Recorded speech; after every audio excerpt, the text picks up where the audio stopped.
Hello everyone, happy nurses day.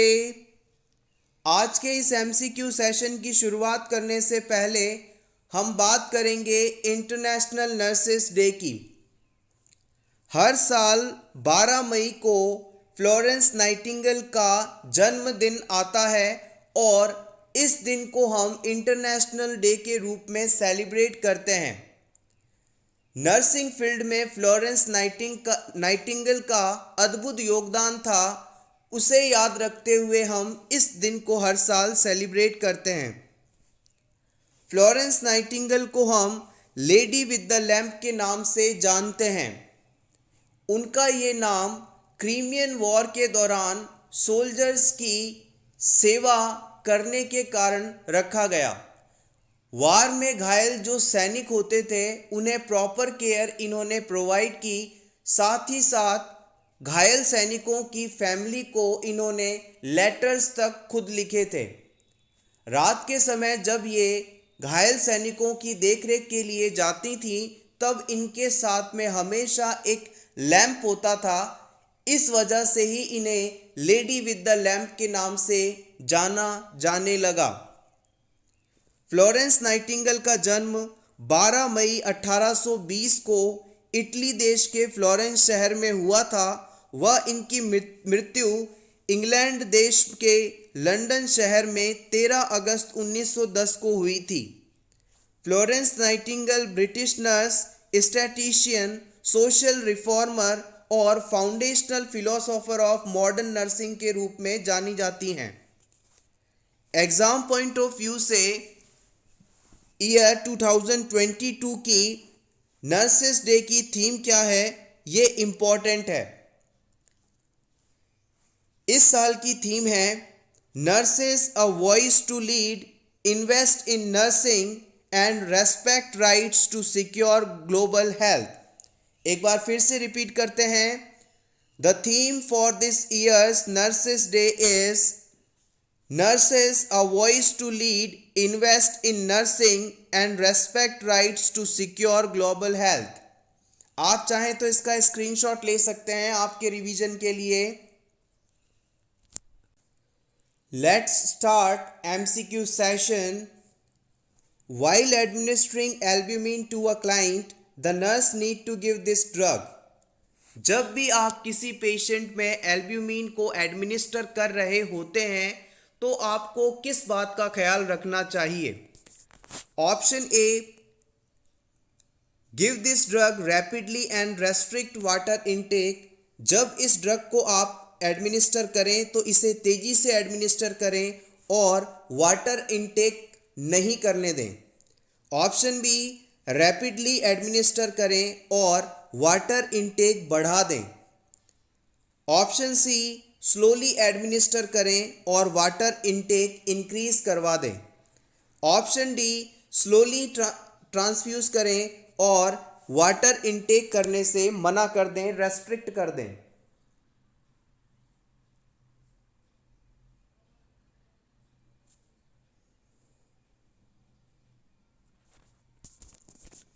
The right answer is option D, slowly and restrict the water intake. Upcoming exams में albumin एक important topic की तरह है। जब भी आप किसी पेशेंट में एसाइटिस होता है या एल्ब्यूमिन की कमी होती है तो उसके पूर्ति या ट्रीटमेंट के लिए हम एल्ब्यूमिन को एडमिनिस्टर करते हैं। ये काफ़ी कॉस्टली प्रोडक्ट है और जब भी आप इसे ट्रांसफ्यूज़ करेंगे, एडमिनिस्टर करेंगे तो इसे बिल्कुल स्लोली ट्रांसफ्यूज़ किया जाता है और जब तक एल्ब्यूमिन का एडमिनिस्ट्रेशन चल रहा हो आप पेशेंट को वाटर इनटेक करने से मना कर देते हैं। ऐसा करना इसलिए सही माना जाता है क्योंकि स्लो एडमिनिस्ट्रेशन और रेस्ट्रिक्टेड वाटर इनटेक के द्वारा ही इस ड्रग का प्रॉपर थेराप्यूटिक इफेक्ट आ पाता है। हमारी बॉडी में जितने भी प्रकार के प्लाज्मा प्रोटीन्स पाए जाते हैं उनमें एल्ब्यूमिन सबसे छोटा और सबसे ज़्यादा पाया जाने वाला प्लाज्मा प्रोटीन टाइप है। कुल प्लाज्मा प्रोटीन का लगभग 50% एल्ब्यूमिन ही होता है। एल्ब्यूमिन प्रोटीन के फंक्शंस क्या क्या हैं, इन्हें भी जान लेते हैं। एल्ब्यूमिन प्रोटीन हमारी बॉडी में सबसे इम्पॉर्टेंट फंक्शन जो कि ऑस्मोटिक प्रेशर या ऑनकोटिक प्रेशर का रेगुलेशन है उसे मेंटेन करता है। साथ ही साथ ये हमारे टिश्यूज़ को नरिश करता है, न्यूट्रिशन प्रोवाइड करता है। इसके अलावा हॉर्मोन्स, विटामिन, ड्रग और कैल्शियम आदि सब्सटेंसेस का ट्रांसपोर्टेशन भी एल्ब्यूमिन के द्वारा ही किया जाता है। याद रखिएगा, एल्ब्यूमिन का निर्माण हमारे शरीर में लीवर द्वारा होता है। जिन लोगों में लीवर डिजीज़ हो उनमें एल्ब्यूमिन की मात्रा कम हो जाती है और फिर इसे बाहर से देने की ज़रूरत पड़ती है। आप चाहें तो इसका स्क्रीनशॉट ले सकते हैं। Next question, most appropriate toy for a 3 years old is. 3 साल के बच्चे के लिए कौन सा टॉय या खिलौना सबसे सही है? A wagon, golf set, farm set या इनमें से कोई नहीं?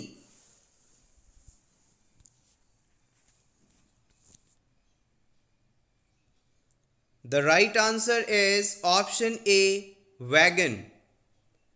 3 साल की उम्र का बच्चा यानी टॉडलर एज ग्रुप। इस क्वेश्चन को सॉल्व करने के लिए आपको इस कॉन्सेप्ट का ध्यान होना सबसे ज़रूरी है। आप 3 साल की उम्र वाले बच्चे को ऐसा खिलौना लाकर देना उचित समझेंगे जो कि स्ट्रॉन्ग हो, सेफ हो और इतना बड़ा हो कि वो उसे निगल ना पाए या फिर अपने ईयर या नोज़ में इन ना कर ले। टॉडलर एज के बच्चों को लगातार देखरेख की आवश्यकता होती है। इन टॉडलर एज के बच्चों के लिए ऐसे सभी खिलौने उपयुक्त माने जाते हैं जिनमें वो पुश पुल करके खेल सकते हैं, जैसे कि बड़े क्रायॉन्स, बड़े ट्रक्स, बड़े बॉल्स, डॉल्स आदि एग्जाम्पल के रूप में देखे जाते हैं। अगर आप 3 साल के बच्चों को फॉर्म सेट या गोल्फ सेट लाकर देंगे तो ये बच्चे इन खिलौनों को निगल सकते हैं और इससे उन्हें प्रॉब्लम हो सकती है, लाइफ थ्रेटनिंग सिचुएशन जनरेट हो सकती है। तो याद रखिएगा, 3 साल के बच्चों का आपसे क्वेश्चन पूछा जाए कि कौन से टॉयज़ इनके लिए अप्रोप्रिएट हैं, तो आप याद रखेंगे कि ऐसे सभी टॉयज़ जो कि स्ट्रॉन्ग हो, साइज में इतने बड़े हों कि वो उसे निगल ना सके या अपने ईयर या नोज में इन ना कर सके, वही खिलौने हम इन्हें लाकर देंगे।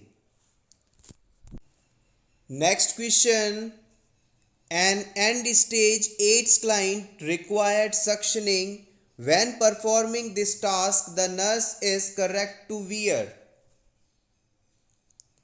किसी एंड स्टेज एड्स पेशेंट को सक्शनिंग करने के दौरान आप कौन से पीपीई इक्विपमेंट्स का यूज़ करेंगे?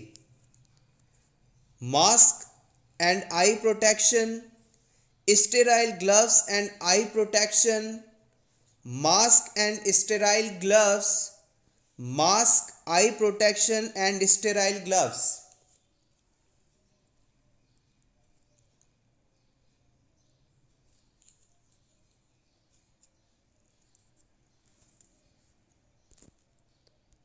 The right answer is option D,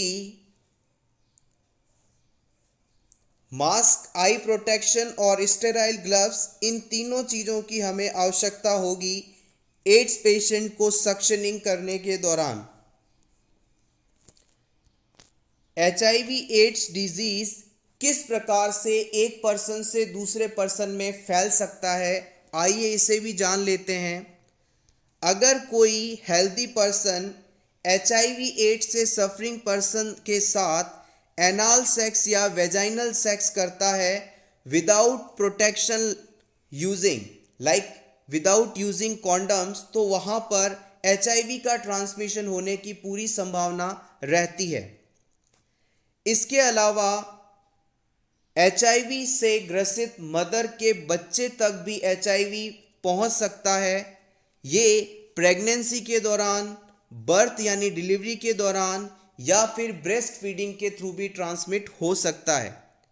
इस प्रकार से मदर से बेबी में जो एचआईवी ट्रांसमिशन होता है, इसे हम पेरीनेटल ट्रांसमिशन या मदर टू चाइल्ड ट्रांसमिशन के नाम से जानते हैं।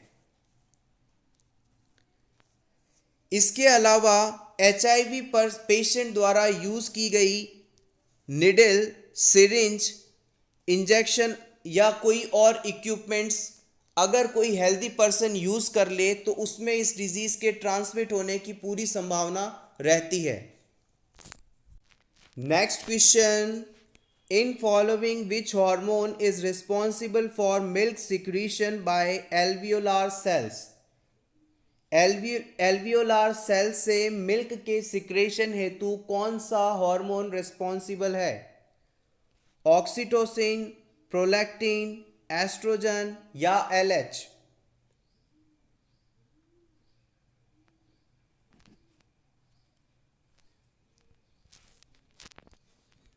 The right answer is option B, prolactin.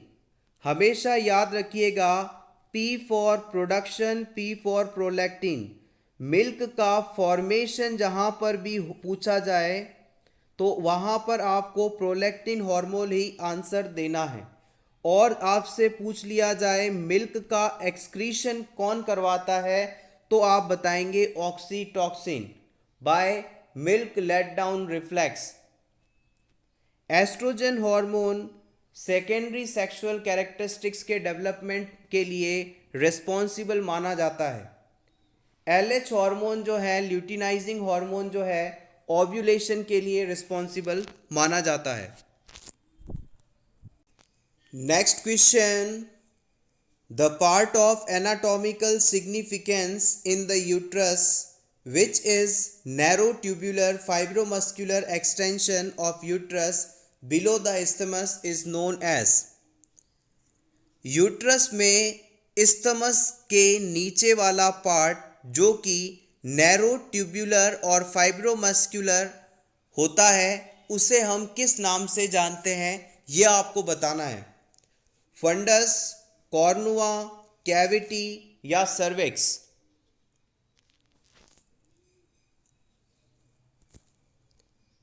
The correct answer is option D, cervix।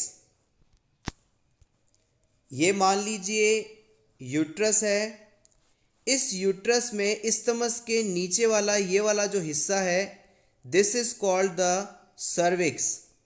ये 2.5 सेंटीमीटर लॉन्ग स्ट्रक्चर होती है, ट्यूब्यूलर फाइब्रोमस्कुलर स्ट्रक्चर होती है। इसके अलावा यूट्रस का जो फंडस पार्ट होता है वो इस्थमस से जस्ट ऊपर लार्ज वाइड पोर्शन होता है। कॉर्नुआ जो है वह स्थान है जहां से फैलोपियन ट्यूब निकल रही होती हैं। ये वाला जो एरिया है इसे हम कॉर्नुआ के नाम से जानते हैं। ये फैलोपियन ट्यूब्स यहीं से अराइज होती हैं। इसी जगह पर यूट्राइन पेसमेकर्स पाए जाते हैं जो डिलीवरी के दौरान यूट्रस में कॉन्ट्रैक्शंस को जनरेट करवाने का काम करते हैं। The cavity is longitudinal and slit like triangular communicating below cervical canal. आप चाहें तो इनका स्क्रीनशॉट ले सकते हैं। Next question, with ageing blood pressure is often higher due to. बहुत ही बेसिक और इंपॉर्टेंट क्वेश्चन है। ओल्ड एज पर्सन्स में ब्लड प्रेशर क्यों हाई रहता है, इसको आपको बताना है। Option A, loss of muscle mass. Option B, change in exercise in diet. Option C, decrease peripheral resistance. Option D, decreased elasticity in arterial walls।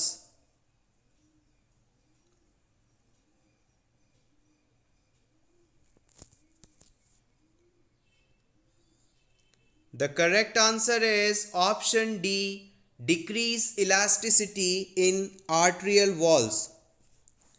जब कोई भी पर्सन चाइल्डहुड या यंग अडल्ट एज के अंदर होता है, अडल्ट एज के अंदर होता है, तो उनकी ब्लड वेसल्स के अंदर स्मूथ मसल फाइबर्स और इलास्टिक फाइबर्स काफ़ी पर्याप्त मात्रा में पाए जाते हैं, जिसके कारण ब्लड की मात्रा और बॉडी की रिक्वायरमेंट के अनुसार ये जो ब्लड वेसल्स हैं अपने साइज़ को डायलेट करती हैं, कॉन्स्ट्रिक्ट कर पाती हैं।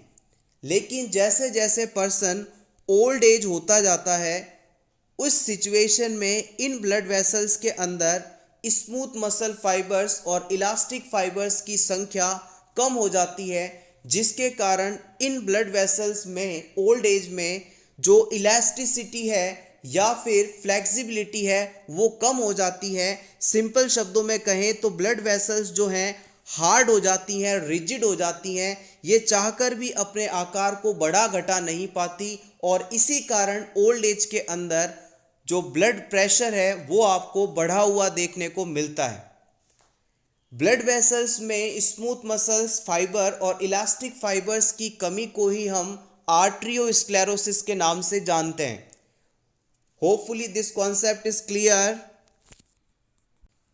Next question, the major manifestation of multiple myeloma is.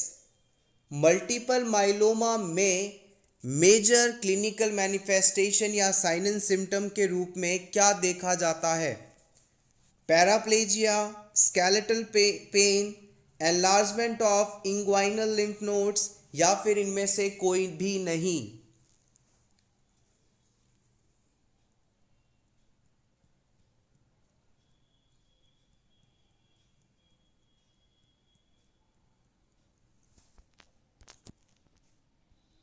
Option B is correct here. It is skeletal pain. Symptoms of multiple myeloma usually appears when disease is advanced. Multiple myeloma disease होने पर शुरुआती stage के अंदर किसी भी प्रकार के symptoms नहीं देखने को मिलते, लेकिन जैसे जैसे ये डिजीज आगे बढ़ता है, सीवियर होता है, एडवांस होता है, इसके सिम्टम्स अपीयर होने लग जाते हैं। मेजर सिम्टम्स की बात की जाए तो स्केलेटल पेन इसमें सबसे ज़्यादा इम्पॉर्टेंट है। स्केलेटल पेन के अंदर भी अगर स्पेसिफिकली आपसे पूछा जाए तो आप बता सकते हैं पेल्विस, स्पाइन और रिब्स, इन एरिया के अंदर पेशेंट को लगातार और सीवियर पेन फील होता है। मल्टीपल माइलोमा होने पर अदर सिम्टम्स की बात की जाए तो ऑस्टियोपोरोसिस, जिसके बाद pathological fractures, collapse of vertebra, ये सभी होने की पूरी संभावना रहती है। Next and important question, while assessing the uterine fundus of client in immediate postpartum period, the nurse finds the uterus feel soft and boggy, which nursing intervention is appropriate. Delivery के just बाद आप किसी women का uterine funds part palpate करते हैं और आपको ये सॉफ्ट और बॉगी दिखाई देता है।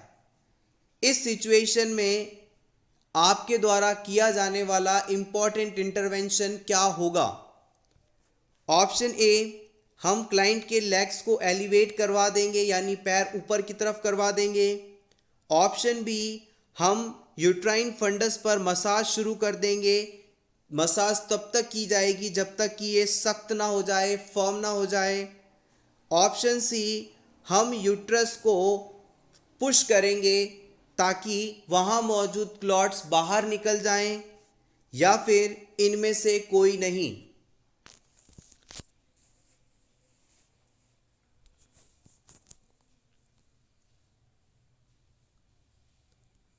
The right answer is option B. हमेशा याद रखिएगा, डिलीवरी के बाद यूट्रस का फंडस पार्ट जब पाल्पेट आप करेंगे तो वो आपको फर्म मिलना चाहिए। अगर वो सॉफ्ट है, बॉगी है, यानी लसलसा है और मुलायम है, तो इसका मतलब है कि वहाँ पर कुछ क्लॉट्स रह गए हैं जिन्हें हमें बाहर निकालना आवश्यक है, अदरवाइज क्लाइंट को ब्लीडिंग हो सकती है। इसके लिए सबसे पहला इंटरवेंशन होता है कि आप अपने हाथों से फंडस एरिया पर लगातार मसाज करेंगे ताकि जो यूट्रस है वो सख्त हो जाए और क्लॉट्स वहाँ से निकल जाएं और ब्लीडिंग होने की संभावना कम से कम हो। अगर आपने सॉफ्ट और बॉगी यूट्रस के ऊपर फोर्स लगाना शुरू कर दिया, पुश करना शुरू कर दिया, तो इस सिचुएशन में जो यूट्रस है वो इन्वर्ट हो जाएगा, यानी अंदर ही उल्टा घूम जाएगा और इसके बाद पेशेंट को, क्लाइंट को सीवियर ब्लीडिंग हो सकती है। सो ये इंटरवेंशन गलत माना जाएगा। Option B is correct here, massage the fundus until it become firm. Which type of precaution should the nurse implement for a client diagnosed with septic meningitis?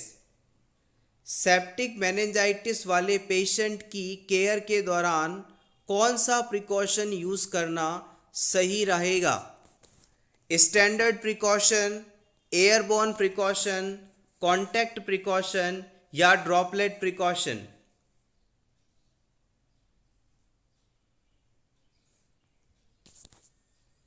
The right answer is option C. यहाँ पर हम contact precaution का इस्तेमाल करेंगे। Contact precaution को आप infection precaution के नाम से भी जानते हैं, बिकॉज इस पेशेंट की केयर के दौरान जब आप इसके कांटेक्ट में आते हैं तो ये डिजीज़ फर्दर ट्रांसमिट हो सकता है। सो कांटेक्ट और infection precaution is essential while caring the client suffering with septic meningitis. Next question, identify correct statement regarding care of rubber articles used in hospital setting. Hospital में जो रबड़ के equipments use किए जाते हैं उनकी केयर के लिए कौन सा स्टेटमेंट सही है, सेलेक्ट करें। Option A, rubber article will be destroy by heat. Rubber articles को कभी भी हमें गर्म नहीं होने देना है, अदरवाइज ये खराब हो सकते हैं। Do not fold rubber articles, roll them over instead. हमें कभी भी रबर इक्विपमेंट्स को फोल्ड नहीं करना चाहिए, फोल्ड करने के बजाय इसे हम रोल कर सकते हैं।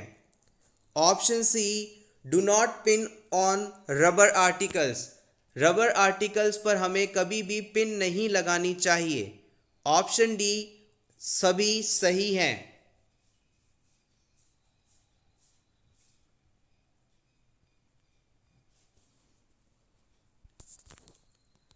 Right answer is option D.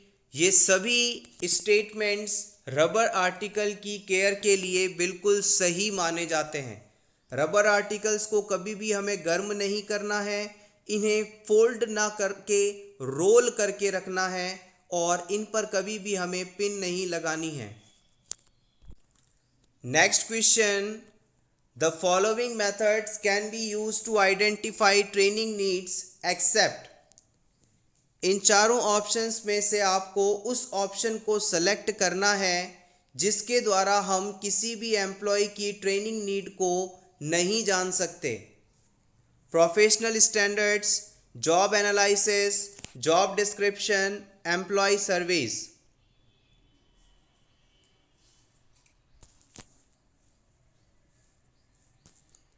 The right answer is option C, job description. Professional standards, job analysis, employ service, इन सभी मेथड्स का इस्तेमाल करके हम ट्रेनिंग नीड्स को आइडेंटिफाई कर सकते हैं।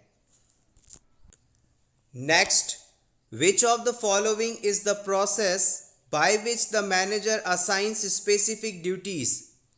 किसी इंस्टीट्यूट या कंपनी का मैनेजर अपने सबऑर्डिनेट्स को अलग अलग काम देता है, वो किस पावर का इस्तेमाल करते हुए ऐसा कर पाता है? Coordination, communication, delegation, supervision.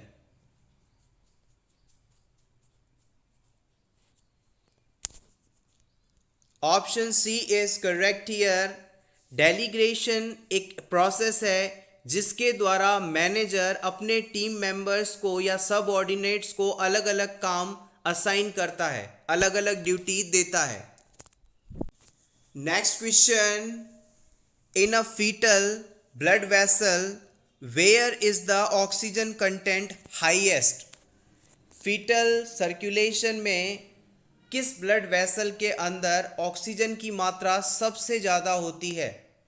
Umbilical artery, ductus venosus, ductus arteriosus या pulmonary artery?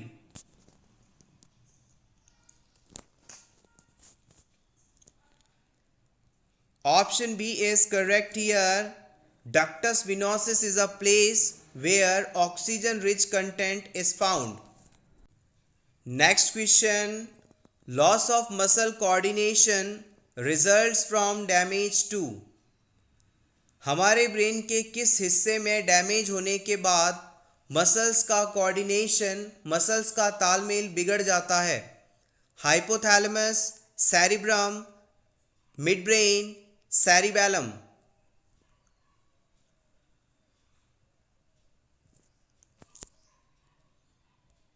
Option D is correct here. Muscle coordination will be lost if a person has damaged cerebellum. Next question. Respiratory center situated at which part of brain? हमारे brain के किस भाग में respiratory centre पाया जाता है? Medulla, पोन्स, cerebellum या thalamus?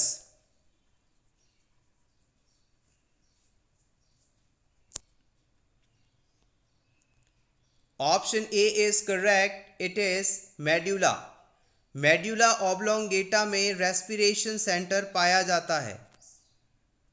Respiratory centre क्या है, इसकी डेफिनेशन यदि आपसे पूछी जाए तो आप बताएंगे अ रीजन और nuclei in medulla oblongata of brain stem that control movements of respiration called respiratory centre.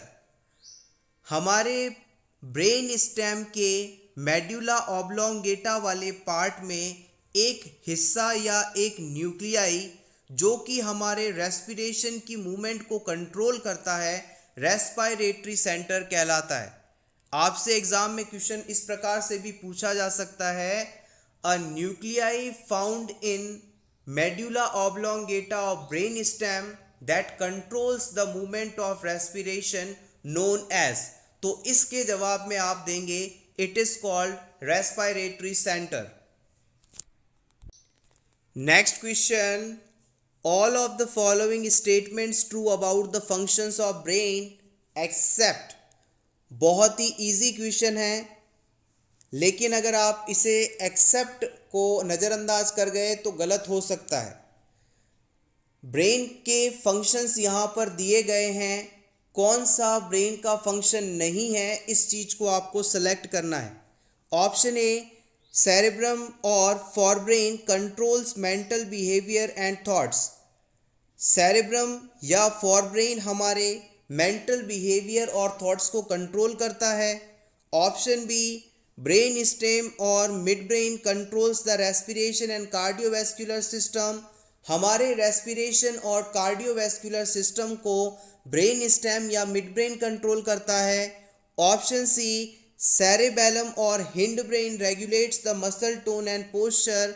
हमारे मसल्स की टोन और पोस्चर को सेरिबेलम या हिंड ब्रेन प्रभावित करता है, कंट्रोल करता है। ऑप्शन डी, सेरेब्रम और forebrain helps in interpretation of sensory impulses. Sensory impulses के इंटरप्रिटेशन हेतु यानी उन्हें रीड करने समझने के लिए सेरिब्रम या फोरब्रेन काम करता है।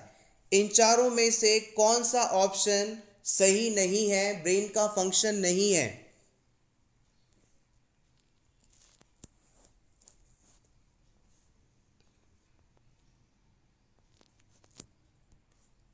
The right answer is option B, brain stem और mid brain controls respiration and cardiovascular center। ये ऑप्शन गलत है। देखिएगा, हमारा जो ब्रेन स्टेम वाला पार्ट है उसमें मेडुला ऑब्लोंगेटा पाया जाता है और मेडुला ऑब्लोंगेटा में ही most of the vital centres पाए जाते हैं। वाइटल सेंटर्स में respiratory centre, cardiovascular centre important है और यही सेंटर्स हमारे रेस्पिरेशन और कार्डियक एक्टिविटी को भी रेगुलेट करते हैं। Next question, the micturition reflex centre is located in. Micturition reflex centre कहाँ पाया जाता है? पोन्स में, मिड ब्रेन में, लंबर प्लेक्सिस में या सैक्रल प्लेक्सिस में? Micturition reflex centre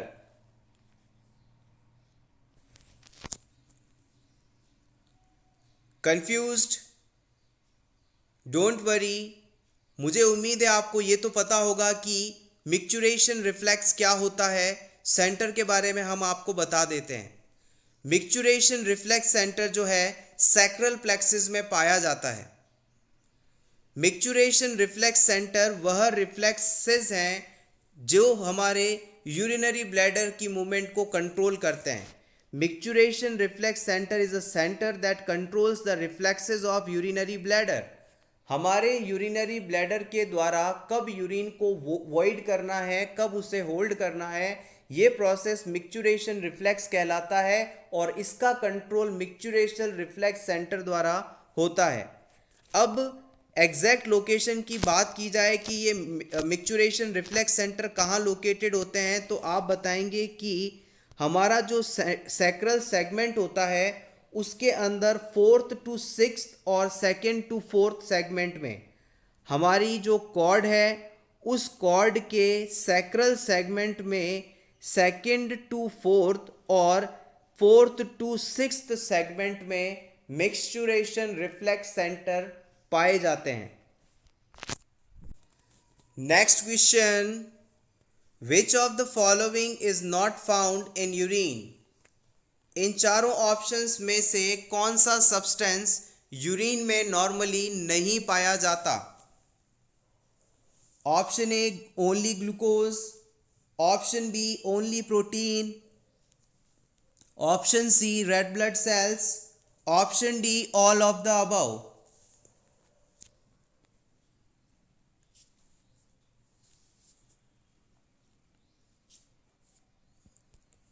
The right answer is option D, all of the above. Let's see the rationale.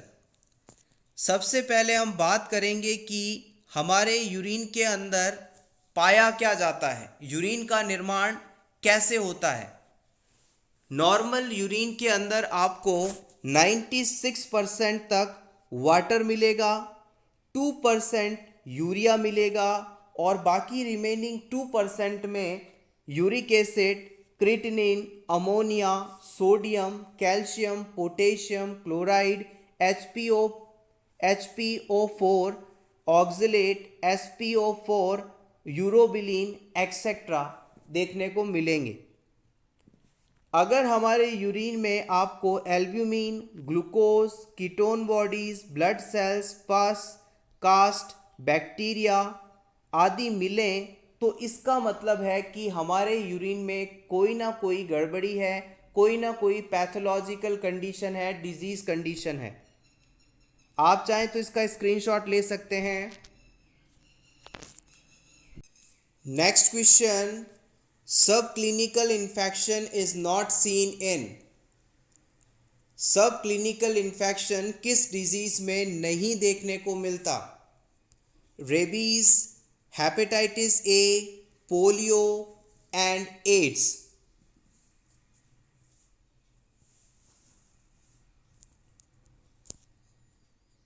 The right answer is option A, it is rabies. Rabies में सब clinical infection नहीं देखने को मिलता। आइए जान लेते हैं कि सब क्लिनिकल डिजीज आखिर होते क्या हैं। A subclinical disease has no recognizable clinical findings. It is distinct from clinical diseases which has signs and symptoms that can be recognized. दो डिजीज हैं एक तो ऐसा डिजीज़ है जिसमें साइन एंड सिम्टम्स मौजूद हैं और एक डिजीज़ ऐसा है जिसमें कोई भी साइन एंड सिम्टम नहीं है। तो जिस डिजीज़ के अंदर आपको साइन एंड सिम्टम्स देखने को मिलते हैं उन्हें हम क्लिनिकल डिजीज़ के नाम से जानते हैं और ऐसे डिजीज़ जिनमें कोई भी साइन एंड सिम्टम्स आपको देखने को नहीं मिलते उन्हें आप सब क्लिनिकल डिजीज़ के नाम से जानते हैं। This is the simple definition. Many diseases including diabetes, hyperthyroidism, rheumatoid arthritis are frequently subclinical before they surface as clinical disease. आपने इस बात को नोटिस किया होगा कि जब किसी पर्सन को शुरू में डायबिटीज़ होता है, हाइपोथायरॉयडिज्म होता है, रिमेटॉइड अर्थराइटिस होता है, तो इन डिजीज़ेस की शुरुआती स्टेज के अंदर पेशेंट को ये पता ही नहीं चलता कि उसे डायबिटीज़ भी है। लेकिन जब धीरे धीरे ये डिज़ीज़ काफ़ी आगे बढ़ जाता है, सिम्टम्स आने लगते हैं, यानी ये डिज़ीज़ अब क्लिनिकल डिज़ीज़ में कन्वर्ट हो गया है, तब पेशेंट को ये पता चलता है कि उसे डायबिटीज़ है। आप चाहें तो इसका स्क्रीनशॉट ले लें आपके रिवीजन के लिए केवल। Next question, an elderly client is diagnosed with ovarian cancer. She has surgery followed by chemotherapy with fluorouracil 4. What should the nurse do if she notices crystals and cloudiness in the IV medication? किसी ovarian cancer के patient को हम chemotherapy दे रहे हैं और chemotherapy medicine के अंदर आपको क्रिस्टल्स और क्लाउडीनेस दिखाई दे, तो इस सिचुएशन में आप क्या करेंगे? Option A, discard the solution and order a new bag. हम इस क्रिस्टल और क्लाउडी सॉल्यूशन को डिस्कार्ड करवा के नया ऑर्डर करेंगे। ऑप्शन बी, हम इसे गर्म करेंगे। Option C, continue the infusion and document the finding. हम इसे एडमिनिस्टर कर देंगे और जो फाइंडिंग हमें मिली उसे डॉक्यूमेंट करेंगे। Option D, discontinue the medicine. हम इस मेडिसिन को नहीं एडमिनिस्टर करेंगे। बहुत ही बेसिक और इम्पॉर्टेंट क्वेश्चन है। किसी हॉस्पिटल में इस गलती के कारण कई पेशेंट्स को सफ़र होना पड़ा था। ये क्वेश्चन आपके लिए जानना ज़रूरी है, बेसिक है, इम्पॉर्टेंट है, पूछा भी जा सकता है। Option A is correct here. देखिएगा, जब आप अपनी ड्यूटी ज्वाइन कर लेंगे तो आप जब भी किसी पेशेंट को कोई भी आईवी मेडिसिन लगाएं, इंट्रावीनस सॉल्यूशन या मेडिसिन लगाएं, तो पहले उस मेडिसिन को आप चेक करेंगे।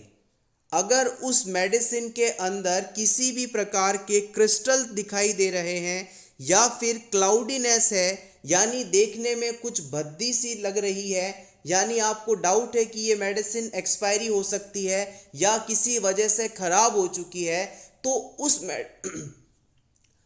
उस बॉटल को, उस मेडिसिन को कभी भी आप पेशेंट में इन्फ्यूज़ नहीं करेंगे। आप तुरंत इस सॉल्यूशन को डिस्कार्ड करेंगे, फेंक देंगे और नया सॉल्यूशन या नई बैग, नया मेडिसिन मंगवाएंगे और फिर उसे चेक करने के बाद इन्फ्यूज़ करेंगे। Next question, find out the correct statement related to boiling sterilisation method. किसी भी इक्विपमेंट को स्टरलाइज करने के लिए, साफ़ करने के लिए जो बॉइलिंग का मेथड इस्तेमाल किया जाता है, उसके लिए करेक्ट स्टेटमेंट कौन सा है उसे आपको सेलेक्ट करना है।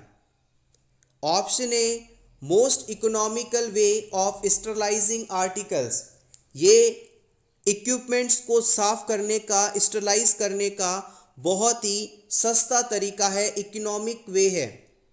Option B, some bacteria, virus and spores are resistant to boiling.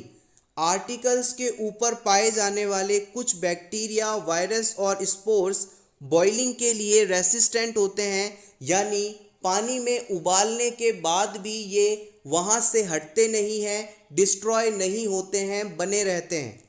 Option C, it is not a suitable method for those articles which will be destroy by heat and moist.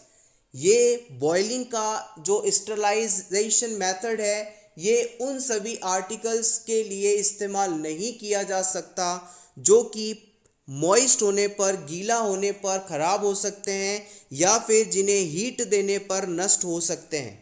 Option D कहता है ये सभी statement सही हैं।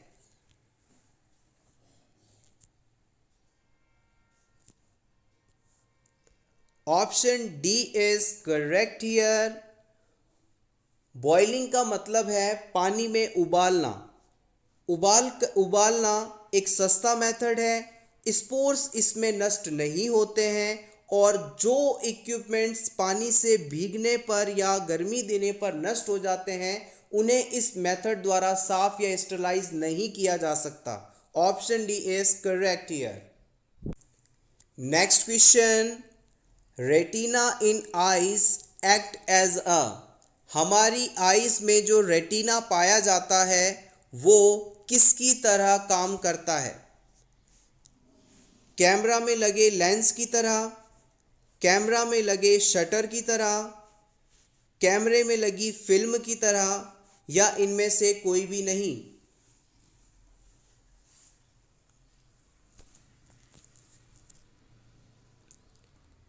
The right answer is option C.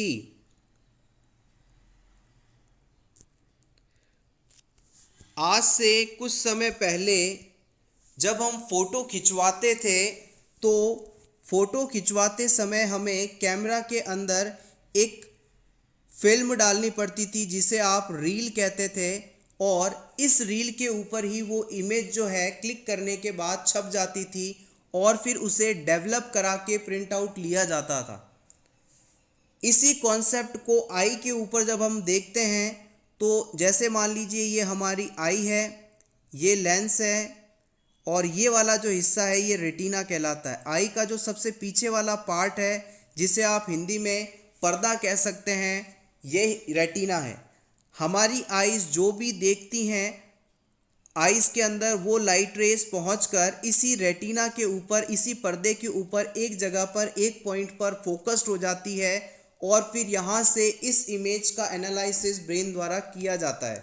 तो retina जो है film, camera में लगे फिल्म की तरह है, रील की तरह है जिसके ऊपर इमेजेस बनती हैं। कैमरा में लगे शटर की बात की जाए तो इसे आप आइज़ की प्यूपिल या आइरिस से कंपेयर कर सकते हैं। लेंस ऑफ द कैमरा को हम नेचुरल आई लेंस से कंपेयर कर सकते हैं, जबकि रेटिना जो है फिल्म ऑफ कैमरा के इक्वल फंक्शन करती है। Next question, which nursing action applies to the care of child who is having a seizure? किसी बच्चे को सीजर्स आ रहे हैं तो इस बच्चे में केयर के दौरान कौन से नर्सिंग एक्शन आप परफॉर्म कर सकते हैं? सेलेक्ट ऑल दैट में अप्लाई। जो जो ऑप्शन सही हैं उन सभी को आप सेलेक्ट करें। टोटल 6 ऑप्शंस हैं। Time the seizure, restrain the child, stay with child, insert and oral airway, loosen clothing around the child's neck, place the child in lateral side-lying position. Put your answers in comment section below. You can write down answer behalf of 1, 2, 3, 4, 5, 6 options. Take your time. Scissor is a important topic. यहाँ से अक्सर questions पूछे जाते हैं।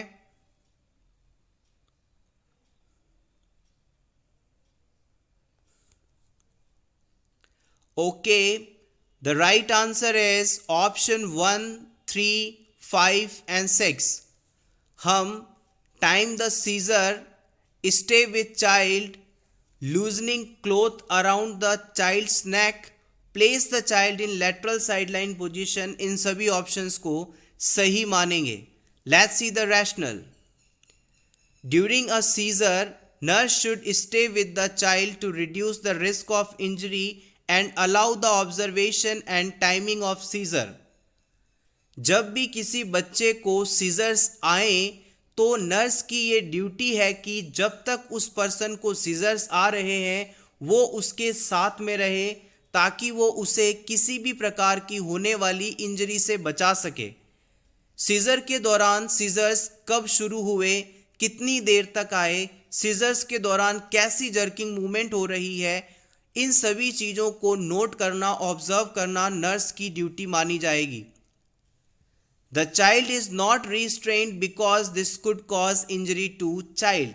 जब भी किसी बच्चे को सीजर्स आए, दौरे पड़े, मिर्गी आए तो इस सिचुएशन में कभी भी बच्चे को बांधना नहीं चाहिए. बांधने के कारण बॉडी मूवमेंट रेस्ट्रिक्ट होगी और उसे इंजरी हो सकती है. The child is placed on his or her side in lateral position.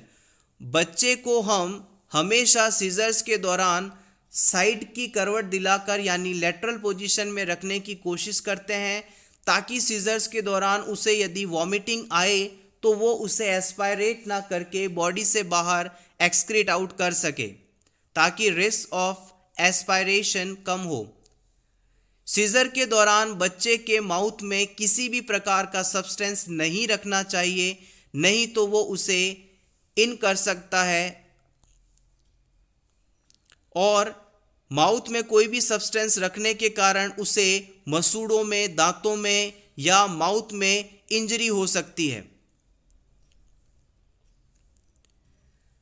बच्चे के गर्दन के पास जो कपड़े हैं उसे हम लूज कर सकते हैं ताकि सीजर एक्टिविटी के दौरान उसका जो एयरवे है वो पेटेंट रहे, ओपन रहे. Next question. According to WHO, when should the mother start breastfeeding her infant? WHO के अनुसार मदर न्यूबॉर्न बेबी को कितने समय बाद ब्रेस्ट फीड करवाना शुरू कर सकती है? ऑप्शन ए जन्म के आधे घंटे के अंदर, ऑप्शन बी जन्म के 18 घंटों के अंदर, ऑप्शन सी इन्फेंट की कंडीशन जैसे ही स्टेबलाइज हो, ऑप्शन डी 1 दिन के अंदर.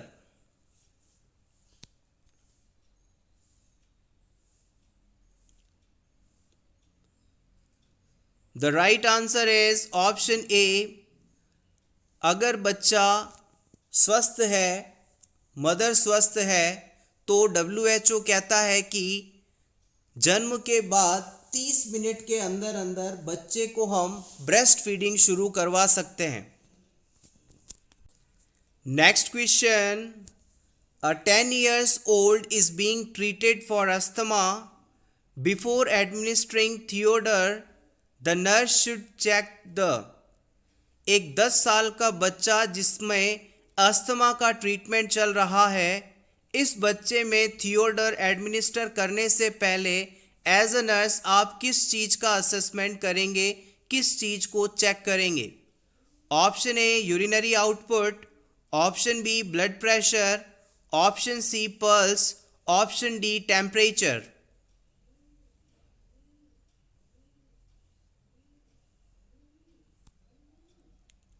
The right answer is option C, it is pulse.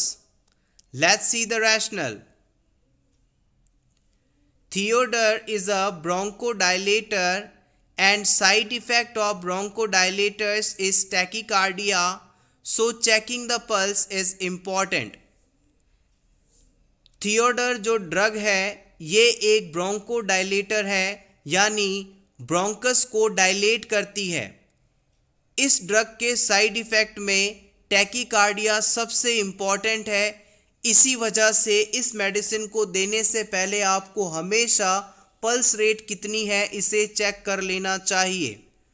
अगर किसी पेशेंट में हार्ट रेट 100 से ज़्यादा है यानी एक्सट्रीम टैकीकार्डिया कंडीशन है तो इसे आप तुरंत डॉक्टर को रिपोर्ट करेंगे. थियोडर, जिसे आप थियोफाइलिन के नाम से भी जानते हैं, इस मेडिसिन का इस्तेमाल हम क्रॉनिक लंग डिजीज जैसे कि अस्थमा, एम्फाइसीमा, क्रॉनिक ब्रोंकाइटिस आदि के ट्रीटमेंट हेतु करते हैं। Next question, initial colours of light are. Light के इनिशियल कलर्स कौन कौन से होते हैं? Red, blue, yellow, green. Red, blue, green. Black, white, red, blue, green. या फिर येलो, ब्लू, रेड, ब्राउन।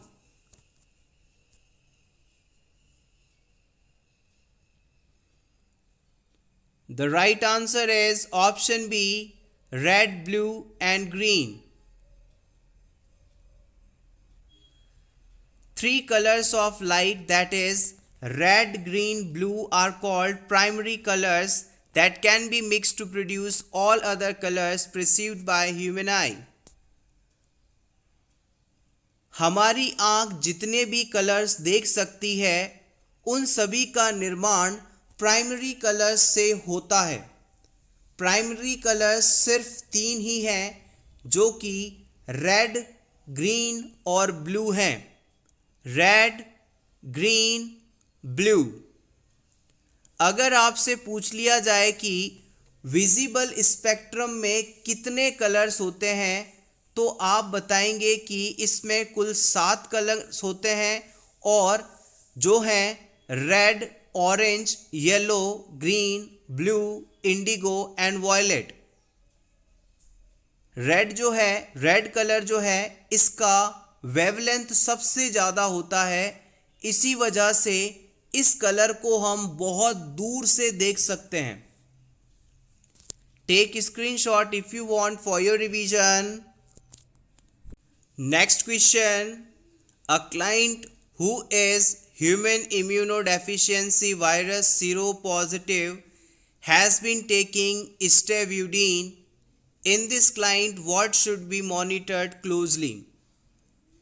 एक HIV एड्स का पेशेंट है जिसे स्टेव्यूडिन मेडिसिन दी जा रही है। इस मेडिसिन को देने के दौरान क्लाइंट में किस चीज़ का मॉनिटरिंग इफ़ेक्टिवली करना चाहिए? ऑप्शन ए, गैस्ट्रोइंटेस्टाइनल फंक्शंस का। Option B, level of consciousness का। ऑप्शन सी, एपेटाइट का। ऑप्शन डी, गेंट का।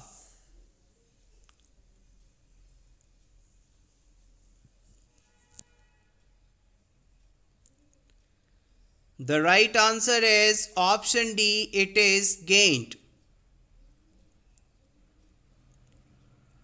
Stavudine is an antiretroviral drug used to manage human immunodeficiency virus infection. HIV virus से हुए infection को treat करने के लिए, मैनेज करने के लिए स्टेव्यूडिन नामक एंटी रेट्रोवायरल ड्रग इस्तेमाल की जाती है। ये मेडिसिन उन क्लाइंट्स को मोस्टली दी जाती है जो कि कन्वेंशनल थेरेपी को टॉलरेट नहीं कर पा रहे हैं। This medication can cause peripheral neuropathy and we should monitor clients gain closely and ask the client about paraesthesia. Stavudine medicine की वजह से पेरिफेरी एरिया में मौजूद नर्व्स के अंदर डिजीज़ हो सकते हैं। इस वजह से हमें क्लाइंट के गेंट को यानी उसकी चाल को और उसमें पैरेस्थीसिया यानी एबनॉर्मल सेंसेशंस तो नहीं हो रहे, इस चीज़ का मॉनिटरिंग सबसे ज़्यादा करना चाहिए। A gait is a pattern of limb movement made during locomotion. अगर आपसे पूछ लिया जाए कि गेंट क्या है तो आप सिंपली कह सकते हैं चाल। क्लाइंट की चलने की जो मेथड है, क्लाइंट की जो लोकोमोशन है, चाल है, उसे ही हम गेंट के नाम से जानते हैं। Pattern of limb movement made during locomotion, चलने के दौरान पेशेंट अपनी एक्सट्रीमिटीज़ को किस प्रकार से मूव कर रहा है, यही गेंट कहलाता है। Paraesthesia means numbness or a burning feeling that occurs most often in extremities such as hands, arms, legs or feet, but that can happen elsewhere in body as well. Paraesthesia एक ऐसी condition है जिसमें patient को numbness या जलन burning feeling होती है। ये मुख्य रूप से हैंड्स, आर्म्स और लेग में होती है। Next question, which immunity is affected by HIV infection? HIV infection होने पर कौन सी इम्यूनिटी प्रभावित होती है? Natural, active, cellular, humoral?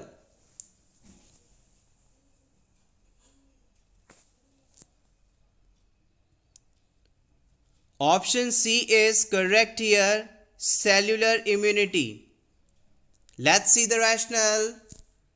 HIV attacks and destroy the T helper lymphocytes or T cells, which are crucial to the immune system and immune response. CD4 T cells will be affected, and which is responsible for cellular immunity. HIV virus जैसे ही किसी person की body पर attack करता है तो इसके द्वारा सबसे पहले उसका इम्यून सिस्टम नष्ट किया जाता है। इम्यून सिस्टम में भी बात की जाए तो टी हेल्पर सेल्स या टी सेल्स सबसे पहले इसके निशाने पर आती हैं। HIV के पेशेंट्स के अंदर CD4 टाइप की जो टी सेल्स हैं इनका नंबर सबसे पहले कम होने लगता है और ये सेल्स ही सेल्यूलर इम्यूनिटी प्रोवाइड करने का काम करती हैं। तो हम कह सकते हैं कि HIV एड्स होने के बाद पर्सन की CD4 सेल काउंट कम होता है, यानी सेल्यूलर इम्यूनिटी प्रभावित होती है। Thank you so much everyone for watching this complete video. अगर आपको आज की ये क्लास अच्छी लगी हो तो प्लीज़ वीडियो को लाइक कर दीजिएगा और इसी तरह के और वीडियोस देखने के लिए for nurses preparation YouTube channel को ज़रूर सब्सक्राइब करें। Best of luck.